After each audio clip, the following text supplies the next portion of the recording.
ராஜஸ்தானில் பிரச்சார கூட்டத்தில் மோடி இஸ்லாமியர்களுக்கு எதிரான வெறுப்பு பிரச்சாரத்தை மிகப்பெரிய அளவில் முன்னெடுத்திருக்காரு. அதே நேரத்தில் உத்தரப்பிரதேசத்தில் பிரச்சாரம் பண்ணும்போது இஸ்லாமியர்களுக்கு ஆதரவாக இருக்கிற மாதிரி ஒரு நடிப்பை அங்கே காட்டியிருக்காரு. அப்படிங்கும்போது ரெட்டை நாக்கு அப்படின்னு சொல்லக்கூடிய ஒரு விஷயம் யாருக்கு பொருந்துமோ பொருந்தாதோ, ஆனால் மோடிக்கு பொருந்தும் அப்படிங்கிறத வாங்க வீடியோக்குள்ளே போய் பார்ப்போம்.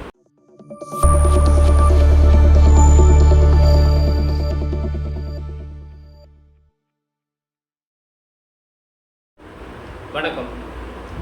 2ஆம் கட்ட தேர்தலுக்கான தேர்தல் பரப்புரை தீவிரமாக போய்கிட்டு இருக்கக்கூடிய சூழ்நிலையில் ராஜஸ்தானில் தேர்தல் பரப்புரை பொதுக்கூட்டத்தில் பேசும்போது மோடி என்ன சொல்கிறாருன்னு கேட்டிங்கன்னா, அங்கே உள்ள கூட்டத்தை பார்த்து பெண்கள் மகள்களோட தங்கங்கள் எல்லாமே கணக்கிடப்பட்டு அது எல்லாமே இஸ்லாமியர்களுக்கு பகிர்ந்தளிக்கப்படும் சொல்லிட்டு காங்கிரஸ் தன்னுடைய தேர்தல் அறிக்கையில் சொல்லியிருக்கு. அப்படிங்கிற அடிப்படையில் ஒரு தப்பான இஸ்லாமியர்களுக்கு எதிரான ஒரு வெறுப்பு பிரச்சாரத்தையும் கலவரத்தை தூண்டும் விதமாகவும் என்ன பண்ணியிருக்காரு மோடி அங்கே பேசியிருக்காரு. அப்போது அது மட்டுமா பேசியிருக்காரு அப்படின்னு கேட்டால் கண்டிப்பாக அது மட்டும் கிடையாது. 2004 மன்மோகன் சிங் ஆட்சியில் இருக்கும்போது டெவலப்மெண்ட் நேஷனல் கவுன்சிலில் பேசும்போது என்ன பேசியிருக்காருன்னா, இங்கே உள்ள வளங்கள் எல்லாமே சரியான விதத்தில் எல்லாருக்கும் சரியாக பிரித்து கொடுக்கப்படவில்லை, அதனால் அது எல்லாருக்கும் சரியாக பிரித்து கொடுக்கப்படணும் அப்படின்னு சொல்லி எஸ்சி, எஸ்டி, ஓபிசி அதே மாதிரி மைனாரிட்டிஸ் எல்லாருக்குமே இதெல்லாம் பிரித்து கொடுக்கப்படணும் அப்படின்னு சொல்லிட்டு அவர் பேசியிருக்காரு. அது தேசிய வளர்ச்சி கழகத்தில் பேசும்போது இதைத்தான் அவர் ஒரு அறிவாளி சரியான ஒரு விதத்தில் அவர் பேசியிருக்காரு. அப்படிங்கிறது நமக்கு எந்த மாற்று கருத்தும் கிடையாது. அதை முன்னாடியும் பின்னாடியும் வெட்டி ஒட்டி இந்த மோடி என்ன பேசுகிறாப்புலன்னா, இது எல்லாமே இஸ்லாமியர்களுக்கு இந்த வளங்கள்லாம் தார வார்த்தை கொடுத்துட்டா நாம் எங்கே போகிறது அப்படிங்கிற அடிப்படையில் இந்த பரப்புரையை அங்கேயும் செஞ்சுருக்காப்புல.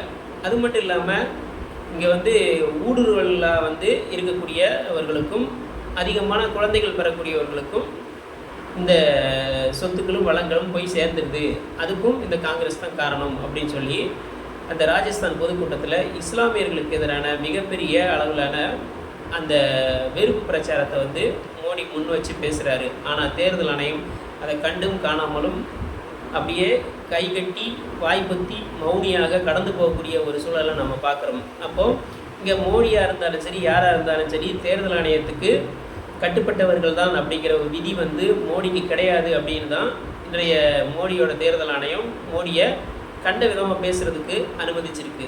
அதே நேரத்தில் இங்கே இவ்வளோ தூரத்துக்கு வெறுப்பு பிரச்சாரத்தை முன் வச்ச மோடி உத்தரப்பிரதேசத்தில் போய் பேசும்போது என்ன பேசுகிறாருன்னா, ஓட்டு பொறுக்கிறதுக்காக ஒரே நேரத்தில் ஒரு மனுஷன் 2 விதமாக பேச முடியும் அப்படிங்கிறதுக்கு ஒரு சிறந்த எடுத்துக்காட்டு யாருன்னு கேட்டால் அது உலகத்திலேயே மோடியாக மட்டும்தான் இருக்க முடியும். அங்கே பேசும்போது என்ன சொல்கிறாருன்னா, இஸ்லாமிய சகோதர சகோதரிகளே, நான் உங்களுக்காகத்தான் உழைக்கிறேன் அப்படின்னு சொல்லிட்டு உத்தரப்பிரதேசத்தில் போய் அந்த இஸ்லாமியர்களுக்கு ஆதரவு நிலைப்பாட்டில் பேசக்கூடிய ஒரு செயலை அங்கே செய்கிறாரு. அது மட்டும் இல்லாமல் நான் சவுதி இளவரசர்கிட்ட பேசி ஹஜ் பயணத்துக்காக வேண்டி மிகப்பெரிய அளவில் அந்த கோட்டாவை அதிகப்படுத்தி கொடுத்துருக்கேன் அப்படின்னு அந்த இடத்துல போய் பேசுகிறாரு. அப்படின்னா அங்கே மோடியோட அந்த கள்ளத்தனம், கயமைத்தனம், ஓட்டு பொறுக்கிறதுக்காக வேண்டி என்னன்னாலும் பேசலாம் அப்படிங்கிற அடிப்படையிலான அந்த பேச்சு வெளிப்படையாக நமக்கு தெரியக்கூடிய ஒரு சூழல் இருக்குது.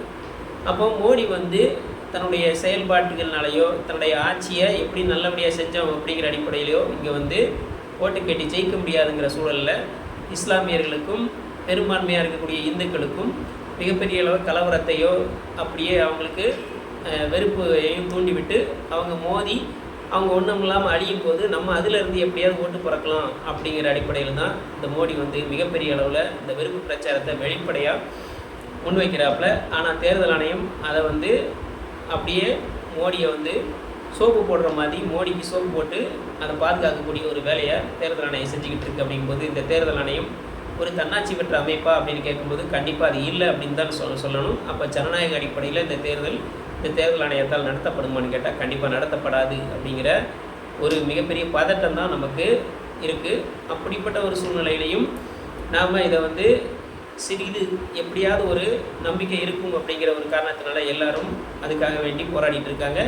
அது குறிப்பாக பார்த்திங்கன்னா இந்தியா கூட்டணியில் இருக்கக்கூடிய கூட்டணி கட்சிகள் எல்லாமே மோடிக்கு எதிராக இந்த வெறுப்பு பிரச்சாரத்துக்கு எதிராக மிகப்பெரிய அளவில் தேர்தல் ஆணையத்தில் கம்ப்ளைண்ட் பண்ணி அவருக்கு எதிராக கேஸ் ஃபைல் பண்ணி மோடியை தூக்கி உள்ளே வைக்கக்கூடிய ஒரு வேலையை கண்டிப்பாக செய்யணும். அப்படி செஞ்சால் மட்டும்தான் இந்த நாட்டில் கொஞ்சமாவது ஜனநாயகம் இருக்குது அப்படிங்கிற ஒரு நம்பிக்கை மக்களுக்கு வரும் அப்படின்னு சொல்லி இது போன்ற சமூகம், அரசியல், பொருளாதாரம் மற்றும் விளிம்பு நிலை மக்களின் குரலாக ஒலிக்கும் தாடிக்காரன் தடி யூடியூப் சேனலை லைக் பண்ணுங்கள், ஷேர் பண்ணுங்கள், கமெண்ட் பண்ணுங்கள், அப்படியே சப்ஸ்கிரைப் பண்ணுங்கள். மானமும் அறிவும் மனிதனுக்கு அழகு. நன்றி. நான் குமார்.